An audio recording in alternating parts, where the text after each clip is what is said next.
ঘড়িতে এখন রাত ৩টে বেজে ২০ মিনিট। বাইরে ঘুটঘুটে অন্ধকার, শুধু ল্যাম্পপোস্টের আলোই চোখে পড়ছে।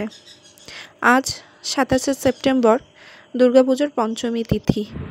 তাই দেবী দুর্গার নাম নিয়েই বেরিয়ে পড়লাম উত্তরবঙ্গ ভ্রমণে। চারিদিকে এত আলো ঝলমল করছে দেখে চোখে এক অদ্ভুত শান্তি লাগছে। পুজো এসেই গেল। আর একদিন পর থেকেই প্যান্ডেলে প্যান্ডেলে শুরু হবে ঢাকঢোলের আওয়াজ, পুজোর মন্ত্র উচ্চারণ, বিভিন্ন ধরনের গান।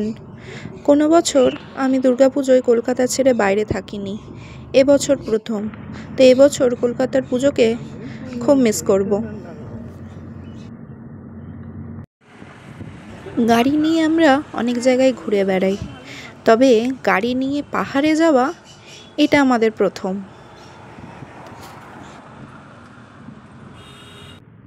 আমরা এখন শ্রীভূমির প্যান্ডেল ক্রস করছি। এই শ্রীভূমির প্যান্ডেলে আমার একটা খুব বাজে এক্সপিরিয়েন্স আছে। গত বছর ঠাকুর দেখতে এসে প্রায় আমি মরমর অবস্থায় এখান থেকে ফিরে গেছি। তাই আর কোনো রকম ইচ্ছা নেই এখানে আর কোনোদিন ঠাকুর দেখতে আসা।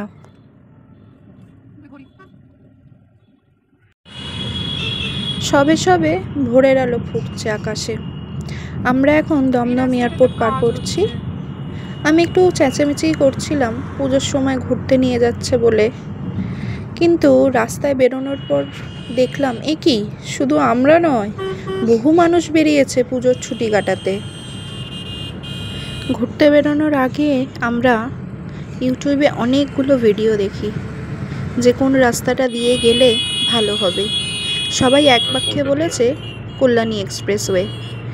রাস্তায় বেরিয়ে যখন গুগল মহাশয়কে জিজ্ঞাসা করলাম, তিনিও একই কথাই বললেন। সুতরাং বারাসাতের রাস্তা ক্যান্সেল, আমরা যাব বিশরপাড়া হয়ে কল্যাণী এক্সপ্রেসওয়ে ধরে।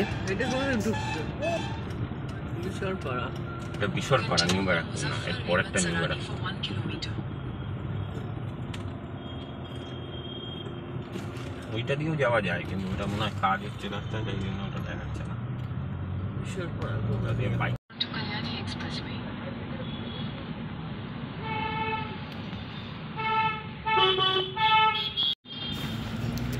আমরা কল্যাণী এক্সপ্রেসওয়েতে উঠে গেলাম। অনেকের কাছে শুনেছি রাস্তাটা খুব ভালো, আমাদেরও খুব ইচ্ছা ছিল এই রাস্তা দিয়ে কোথাও যাব। অবশেষে ইচ্ছাটাও পূরণ হলো। এইটা তখন তৈরি হচ্ছিল।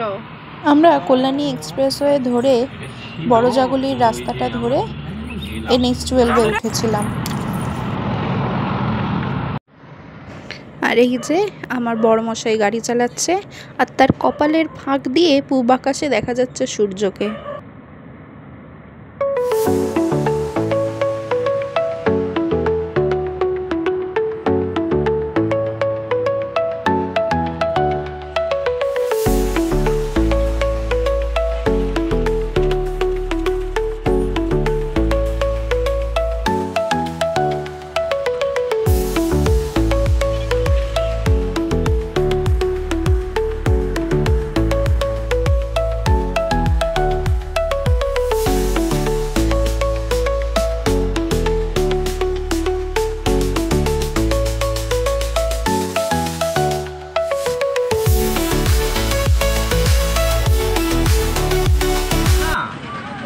শনিবার এখন একটা হাট পার করছি। এখানে ছাগল, ভেড়া এইসবই বিক্রি হচ্ছে। মাছ বা সবজিপাতি কিছু দেখতে পাওয়া যাচ্ছে না, শুধু কালো কালো মাথা আর ছাগল আর ভেড়ার দল। দাঁড়াও, ছাগল নিয়ে যাচ্ছে। আমি গাড়িটা একটু সাবধানে চালাতে বলছিলাম, কারণ এখানে মানুষের যদি ধাক্কা লাগে মানুষ কি কিছু বলবে না, কিন্তু একটা ছাগল বা ভেড়ার যদি ধাক্কা লেগে যায় সঙ্গে সঙ্গে লাঠিসোঁটা নিয়ে চলে আসবে মারতে। আমরা এখন পলাশির গেট পার করছি। এই পলাশি সম্পর্কে জানি না এমন খুব কমজনই আছে। ইতিহাস ঘাটলে এই পলাশি সম্পর্কে বহু তথ্য পাওয়া যায়। দাঁড়ান দাঁড়ান, আমি তো বলিনি আমরা কে কে যাচ্ছি। আমরা 4 জনে যাচ্ছি, যে আমি, আমার পাশে গাড়ি চালাচ্ছে আমার বড়মশাই, পিছনের সিটে বসে আছে ঠাম্মি আর নাতনি মিলে। এই যে আমার মেয়ে হাতে আবার একটা হাত পাখা নিয়েছে, গাড়ির সিটের পিছনে রাখা ছিল। এতক্ষণ তিনি ঘুমোচ্ছিলেন আর পাহারা দিচ্ছিল তার ঠাম্মি। এখন ঠাম্মির ঘুমের পালা, পাহারা দেবেন তিনি।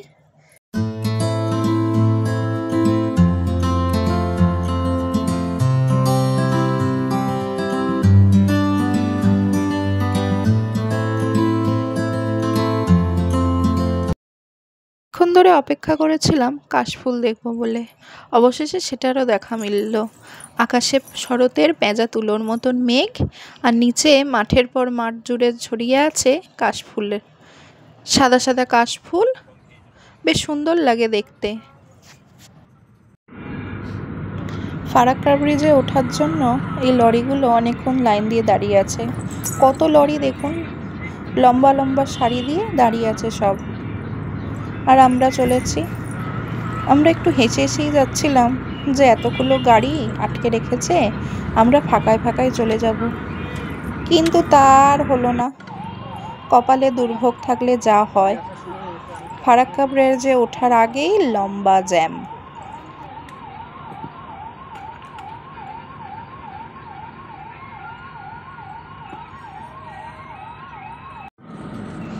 অনেকদিন পরে বনফুল দেখলাম। ছোটবেলায় রান্নাবাটি খেলার প্রধান উপকরণই ছিল এই লতা পাতা। চারিদিকে এই গাছ দেখা যেত, এখন দেখা যায় না। এই গাছ, তারপরে তোমার ওই যে ছোট কি বলে আকন্দ ফুলের গাছ, আগে বন বাজারে হয়ে থাকতো, এখন আর দেখা যায় না। তারপরে ওই পাইপের মতো ফুলগুলো, ধুতরা গাছ, হ্যাঁ দুটো গাছ।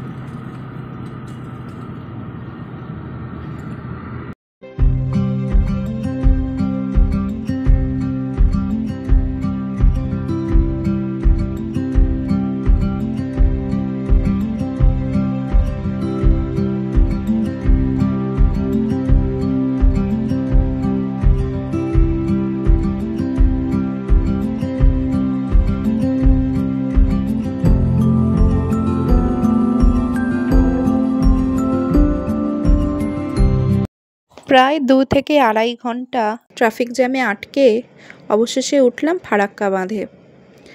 ফারাক্কা বাঁধটা নিজের চোখে দেখার খুব ইচ্ছা ছিল।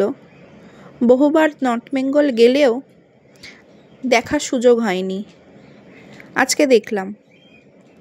অনেক বড়, এটি গঙ্গা নদীর উপরে তৈরি একটি বাঁধ।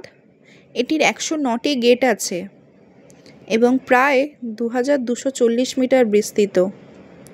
এই ব্যারেজটি যেমন ডান দিকে ভাগীরথী ও বাঁ দিকে পদ্মা, তেমনি এই ব্যারেজটি পশ্চিমবঙ্গের উত্তর ও দক্ষিণবঙ্গের সংযোগস্থল। ব্রিজটা খুলে গেলে একটা দিয়ে যাওয়া, একটা দিয়ে আসা, একটা দিয়ে আর জ্যাম হবেই না।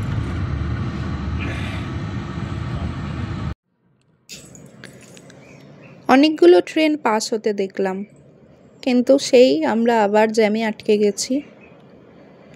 অনেকক্ষণ দাঁড়িয়ে আছি এইখানে, আর যেরকম গরম সেরকম রোদ্দুর, আর পারাও যাচ্ছিল না। জ্যামের রাস্তা ছেড়ে ফাঁকা রাস্তায় আসতে মনে এক অদ্ভুত শান্তি লেগেছিল। কতদিন দেখিনি যেন এরকম ফাঁকা রাস্তা। কতক্ষণ জ্যামে আটকে, বাপ রে বাপ, আর পারাই যাচ্ছিল না। গাড়ির তেল কমিয়ে আসলে গাড়ি যেরকম জানান দেয় যে এবার আমাকে পেট্রোল পাম্পে যেতে হবে, সেরকম আমাদের পেটটাও এবারে সাড়া দিচ্ছিল যে এবারে কিছু পেটে দে তোরা। আমরা ঠিকই করে এসেছিলাম যে পারদৌসি ধাবায় যাব, জন্মদিনের মহাভোজটা যে খেতে হবে। আমরা পারদৌসি ধাবায় চলে এসেছি। কি এদের পার্কিং, গাড়ি এখানে পার্কিংয়ে রেখে আমরা ঢুকবো পারদৌসি ধাবায়। এই যে দেখুন পারদৌসি ধাবাটা, কত বড় ধাবাটা, আর খুব পরিষ্কারও। জন্মদিনটি যেহেতু আমার, তাই আমার পছন্দ মতনই থালি অর্ডার করা হয়েছিল। আমরা 2টো পাবদা মাছের থালি আর একটা চিংড়ি মাছের থালি অর্ডার করেছিলাম। থালিতে অনেক কিছু দিয়েছিল, শাক ভাজা, আলু ভাজা, দই, মিষ্টি, পনিরের তরকারি, ডাল, একটা পাঁচমিশালি তরকারি, একটা কুমড়ো আলুর তরকারি, চাটনি।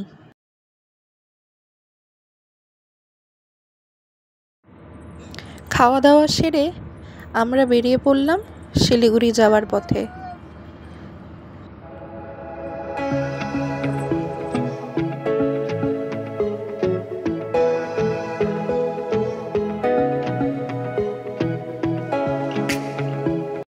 ফারাক্কার জ্যামে আটকে আজকের পুরো দিনটা আমাদের ম্যাচাকার হয়ে গেছে। ভেবেছিলাম সন্ধ্যে সন্ধ্যে শিলিগুড়ি পৌঁছে যাব, কিন্তু তা আর হলো না। শিলিগুড়ি পৌঁছাতে আমাদের বেশ কিছুটা সময় লাগবে। এতটা লং জার্নি মেয়েটা কোনো দিন আগে করেনি, তাই মেয়েটারও শরীরটা একটু খারাপ হয়ে গেছে, আর ভালো লাগছে না তার। যখন বেরিয়েছিলাম তখন সূর্য ওঠেনি, আর এখন দেখুন সূর্য পশ্চিম আকাশে ঢলে গেছে।